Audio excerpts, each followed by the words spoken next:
Hi everyone, welcome back to Taj's World of Books and welcome to another book review video.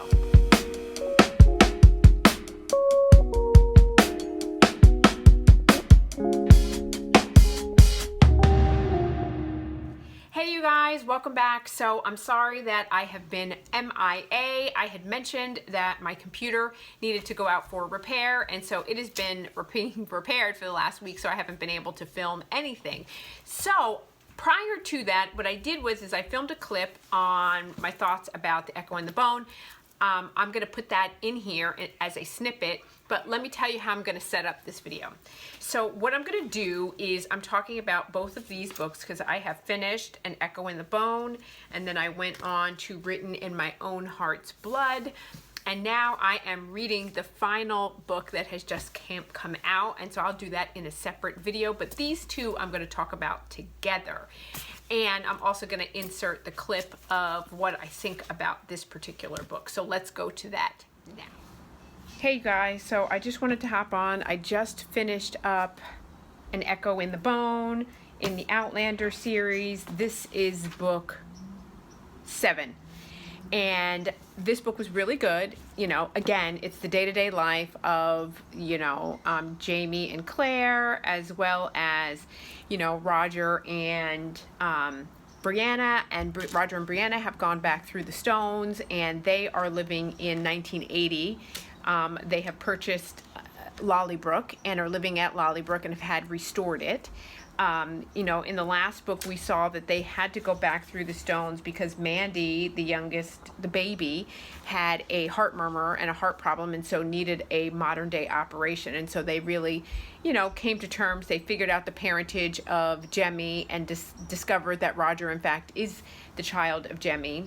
And they needed to go back through the stones to save Mandy's life, and so they did that, and they were successful in that. And so they lived, I think, a year in America, and then they went back to Scotland. They lived in Inverness, then they purchased Lollybrook, restored it, are now living in Lollybrook.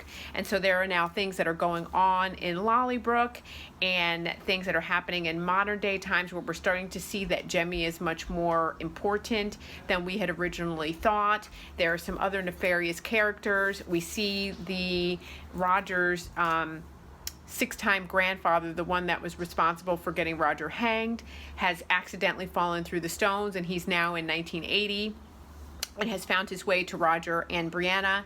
And so he's with them and trying to understand who he is and who he is in relation to them. So that's a really interesting storyline. And I have to say that in this book, that the most interesting storyline for me was really Roger and Brianna's story. Now, in terms of Claire and Jamie, everything sort of, they had to make their way back to Scotland. When they get back to Scotland, they find that Ian Elder is very sick with consumption, and he is on the verge of dying. And so it's very, timely that they were to return at that time, because little Ian, or young Ian, was able to see and say goodbye to his father. There is some conversation with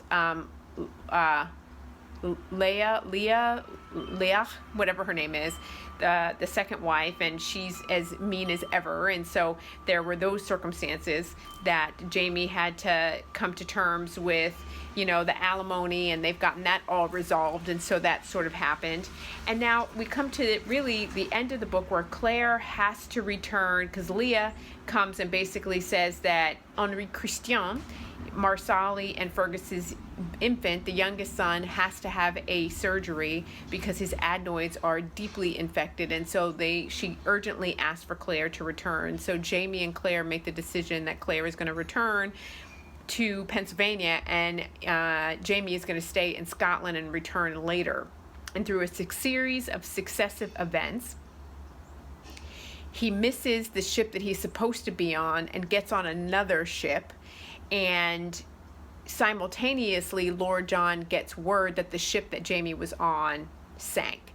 And so now Claire and Lord John believe that Jamie is dead. And Claire is about to be arrested for sedition. And as a result, Lord John says, you have you need to marry me, because as a lord and my wife, they won't be able to touch you, and this is what we need to do. So Claire agrees, and through a series of events, through grief, etc., she sleeps with John. And my heart is broken for all of them, for John, for Claire, for Jamie. But again, it's more evidence. In this book, Claire didn't bother me as much as she has in previous books. In previous books, you know, Claire, I just have a really hard time with Claire. Claire has calmed down a lot and she is okay. But in this book, at the end of this, while my heart is still breaking and I'm still having a really hard time reading on page, I understand the grief and I understand the longing and I understand the pain. At the same time, I'm really mad at Claire because I get that she made a decision to marry Lord John and why she did, but then to sleep with Lord John is like, even though she was drunk, I was like, would Jamie ever do that? And if Jamie did, how would Claire respond to that? And she would be livid. But I bet you she's going to expect Jamie to accept it and to just accept her apology and move on, and it's like not even a thing. And, you know, as it ends, Lord John can't hide it because he knows that Jamie is going to find out. He knows that Claire is going to tell her, so he'd rather it come from him. So Lord John immediately says, I've had carnal knowledge of your wife. And it's sort of left off with Jamie saying, you did? And why? So I don't even know at the end of, you know, in this book, if we even know that Jamie knows that Lord John is now married to Claire. And so for me, I'm just like, you know, I can understand and I can see why there are people who say that Jamie deserves more than Claire, like that he got the short end of the stick with Claire. And it's clear when Jamie returns that he really loves her and she really loves him, and she immediately throws herself into Jamie's arms, and she's clearly like grief-stricken and heartbroken and relieved and all of those things. But at the same time, I'm just like, it was a month. It was a month. And you married this dude, and not only did you marry him, but you hopped in bed with him, regardless. So I want to see how you expect Jamie to handle this, and if you expect Jamie to just let it go and just move on. And also at the same time, while all this is going on, when it all comes out, then now William knows that Jamie is his biological father. And that is sort of shared. And Claire is the one who breaks the news, but he really learns it because he looks at Jamie and he looks at himself, and clearly William of Ellesmere is the spitting image of Jamie. Like there is no, you know, confusion about the fact that Jamie is his father. And so now William, of course, is angry at Lord John. He's angry at Jamie. He wants to know why I've been lied to my entire life and what's happening. And so, you know, we've got a lot to kind of unpack and kind of figure out as we go into Blood of My Blood, I think is the next book. And so this ended with a punch. It was really powerful, and there's a storyline with Ian and Rachel, the Quaker, and whether or not Ian is going to be, if she can love him. We still have, you know, what's his name, Arthur Bug or Arch Bug or whatever, who's there was trying to take Rachel and kill her so that Ian would know what it was like to lose something. He promised him. He said, when you have something to lose, I'll be back and I will take it from you. And so that whole thing happened as well. So there was a lot like that happened in the last sort of 2/3 of this book. The first 3/4 of the book really was about the battle at Saratoga, like, you know, the militia, the army, you know, day-to-day sort of operations of being on a campsite, and medical procedures and what that was like, and medical operations and how do people deal with that stuff and all of that. So that was really an interesting take on things. But like the second half, in terms of like emotionally angst and, you know, circumstances happening that needed to really be addressed, and matters of the heart, emotional matters of the heart, that really was the latter half of the book, and that was like where it packed a punch. It was really, really good. So this is absolutely a 5 out of 5 star. I'm going to come back on and kind of give this an intro and an outtake. My computer is not really working, but I wanted to make sure that I said something about this. So we'll wrap this up on the next sort of clip that I do, as like I said, as an intro and an outro. But I want to be able to have something to say about it thus far. So that's all I got right now. Bye, guys. Okay, so having said that, here is my overall thoughts about these books. Again, this is the day-to-day life of Jamie and Claire on the ridge. And they have left the ridge because of various reasons, because war has come, and so now they're going down into Philadelphia. And because of a fellow Scotsman that had passed away, Jamie has taken responsibility to take that body back to Scotland, right? And to return it to his home. And while he's there, he discovers that Ian, Jenny's husband, is dying of consumption. And there is a number of things that are sort of going on at Lollybrook, and it's thought that it would be best for Jenny to leave with young Ian and Jamie and no, young Ian's not with them. To leave with Jamie, that's right, to leave with Jamie and come back, because young Ian is off with the Mohawk doing another errand. Everybody's going in different directions. Okay, so it's thought that it would be better for him to come back. To make a long story short, when they're coming back, they were supposed to get on a particular ship in France, and they did not, because the ship left without them, and so they get on another ship. And so the ship that they were supposed to be on, word makes its way to Lord John that that ship has sunk, and Jamie and Jenny are lost forever. They're dead.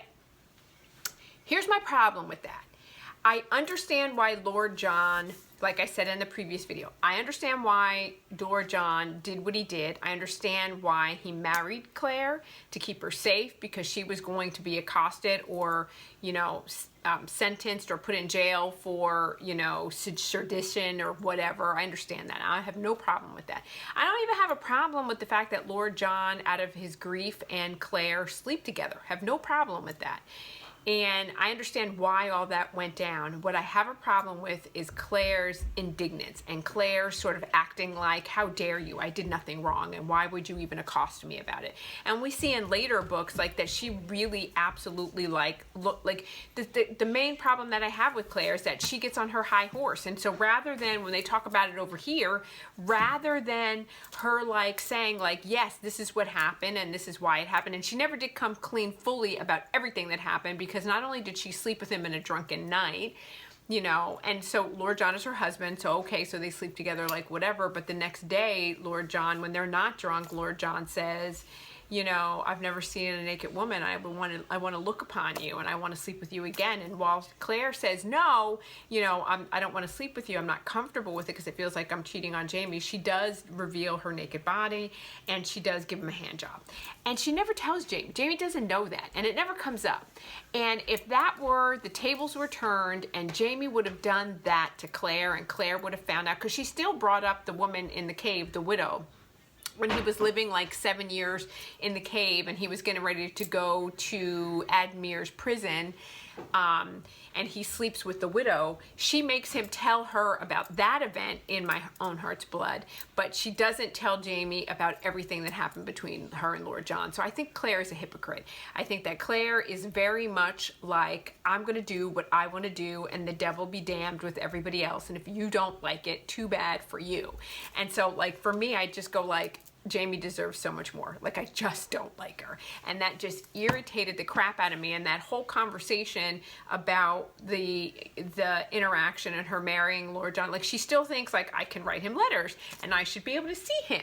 And he still calls her my dear. And, like, Jamie's not supposed to say anything about this. He's supposed to just roll with it and just be cool with it and, like, nothing. And I'm like, nope. Because if the tables were turned, Claire would have been all over it like white on rice. And I'm like, no, no, no, no, no, no, no, no, you are not okay. So there's that. And then you've got Roger and Brianna that have gone to the 20th century. They're safe there in the 20th century, but they really are not safe. And through a series of successive events, it is discovered that there is the gold, and little Jamie knows where the gold is hidden, and so they want that King Louis of France's gold. And so there are several nefarious characters that are after Roger and Brianna, one tries to attack her and assault her, and so through a series of successive events, they think that Jemmy has gone through the stones. Now, also meanwhile, Buck McKenzie, who is Roger's like 6-time grandfather, has fallen through the stones, and he has no idea where the heck he is, so he's gone from the past to the future, never been in the future, and he makes his way to Roger, and Roger is kind, and Roger helps him, and they develop a relationship. So when they think that Jemmy has gone back through the stones, or was taken back through the stones, Brianna and Roger make the decision to separate. Roger is like, I'm going back through the stones to find Jemmy, and he takes Buck with them. And they go through a series of like wild adventures. Like they walk across the land bridge, they come to the Norse God, an area of land that still speaks Old Norse. They come in contact with other travelers. They come in contact with Dougal Mackenzie, and it's a wild ride. They come in contact with Gillis Duncan again. So they land in 1739 as opposed to 1778. So they're much earlier. So when Roger goes to Lollybrook, you get to see characters like Brian Fraser. You get to see Jenny as a young Lassie. So you get to see all these other characters. So it's just phenomenal. It's really, really good. And these books are really amazing. I was irritated with Claire in this book. This book, I was really okay with her and things were fine. And then, let's not forget that there was the whole episode and instance where Claire is abducted from the ridge by the Browns, and she was taken to Brownsville, and there was that whole assault, and things happened to her there, and I felt terrible for Claire, even though I don't like Claire. I don't ever want to see anybody harmed, and I don't want to ever see anybody go through trauma the way that she went through trauma. But again, these books are so rich. I love all the characters. I love Ian and the Quaker, the Rachel, the Quaker that he meets, and that there's this dynamic between Willie and Ian and Rachel, and you can tell that Willie is interested in Rachel, but Ian is as well, but Rachel is drawn to Ian, and then Willie is discovering who he is and discovering that there is this uncanny resemblance between he and James Fraser, and that Ian is his cousin, and Willie is like, how can I have been living a lie my whole life? I can't do this. I can't be the 9th Earl of Ellesmere. I'm not. I haven't earned this. This is not my blood right. I'm the bastard son of a Scottish Highlander and a criminal and a war criminal. And so he's trying to come to terms with all of this, and everybody is moving over various expanses of land over great distances during really significant battles between, the British Army and then the revolutionaries that are going to be ultimately the Americans. And so that is it's massive. And the other thing that was really interesting is that she covers some really significant battles that took place in Monmouth County and in Englishtown, New Jersey, and in Freehold, New Jersey. And for those of you that don't know, I'm originally from New Jersey, and I am part Cherokee Indian, and my great grandfather, if you go back to the 1700s, was one of the oldest chiefs of the Cherokee Indians in the town that I grew up in, and they founded the town. They called it Reevyville. And we have a proclamation that the governor of New Jersey gave my grandfather, who was Chief Rias Crummell, to say that the hill and the land that they founded was that Reevytown was their home settlement.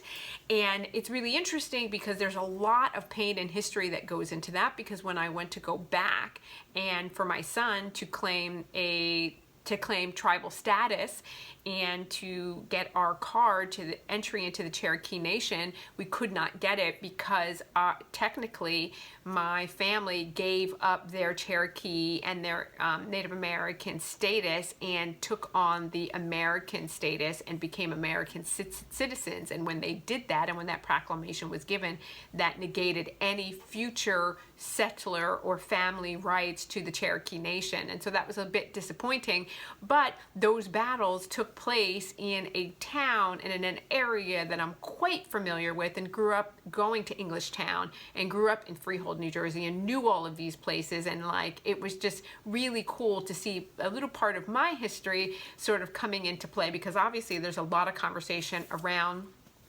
Native Americans and Indians and the Mohawk and the Cherokee. And it's really interesting because my grandmother would tell stories of like when I was a little kid that like if you didn't keep your doors locked, that like the Native Americans, like particularly the Mohawk, would like just walk into your house, and they would walk into your house and take your things and think that you could do trade, and not understanding that that wasn't the English way of doing things, and that you can't just take people's things and give, you know, things for trade. And so I grew up hearing these stories my whole life, and so it was really, really fascinating. Just a little tidbit of something.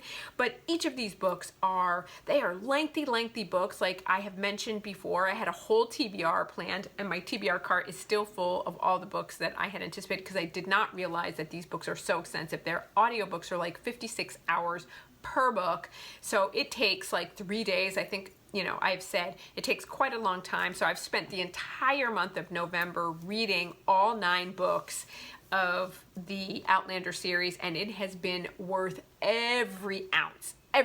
It has been an amazing ride, a great experience. I love every word that she puts on page. I get really frustrated. You know, there's another ongoing conversation about not Jonathan Wolverton Randall, but Frank Randall. So Brianna's father and Claire's husband, as to whether or not he's a good guy or a bad guy. And I honestly don't think that he is a bad guy. I think that he got a bad rap, and I think Claire does what Claire does, which is whatever Claire wants, and she expects everybody else to the hell, you know, to go to hell in handbasket and either accept it or not. She fell in love with Jamie.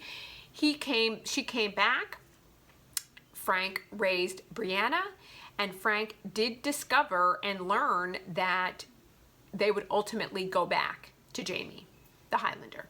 And what does he do? He prepares his daughter. He makes sure that she knows how to shoot.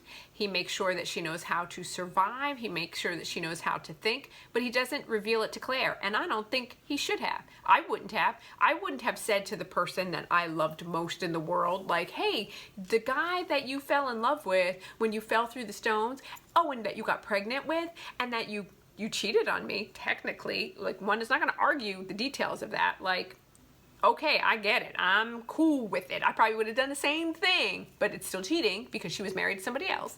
The dude that you cheated on me with, because let's call a spade, the dude that you cheated on me with and had a kid with that I accepted, I find out that he's still alive. Am I going to be an asshole and tell you that he's still alive? Hell no. And guess what? Claire wouldn't have done it either. Claire would not. You cannot tell me, and anybody who thinks that, you tell me right now. Because Claire, if Claire would have known, if the tables were turned and she discovered that Jamie's previous wife or whatever was still alive and that Jamie needed to know that, you really think Claire would have told her? No. So Frank didn't either. And guess what? They had a mutual, Frank and Claire had a mutual arrangement, because Claire didn't love him and didn't want to be with him. She was like, I'm not going to take you to bed, but if you're going to have affairs, like, be discreet about it.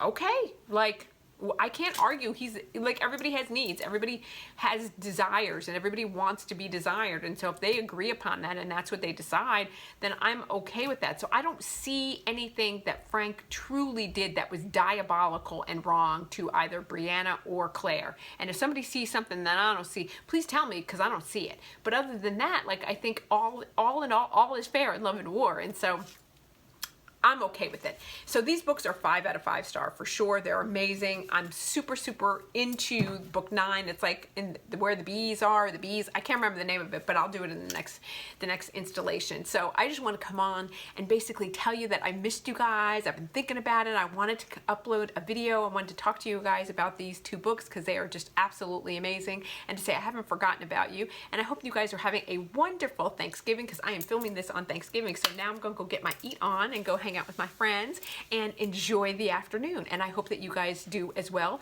Please hit the like button. Please hit the bell notification button so you know when I upload a new video. And you know, anyway, I upload new videos every Monday, Wednesday, and Friday. So I look forward to seeing you in my next video. Bye, guys.